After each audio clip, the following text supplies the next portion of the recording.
तिसरा ज्ञानमार्गी तुकोबारायांकडे केलेला अभ्यास करतो पण पूर्णत्वाला गेल्यासारखं वाटत नाही. त्याच्यासाठी तिसरं चरण श्रुतीचे कानी गापळ सारं मुळ जाणून हे 3 मार्ग भक्तीतले झाले. तुम्ही म्हणता आमच्याकडे कोणताच मार्ग नाही परमात्म्यापर्यंत जाण्याचा, कोणत्या मार्गाने आम्ही भक्ती करावी?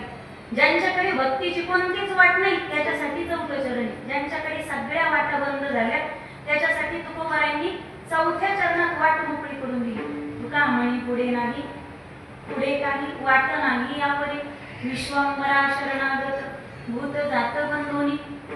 असा एकंदरीत अभंगाचा सरळ सरळ संपूर्ण भावार्थ. ठळक बातम्या संपल्या.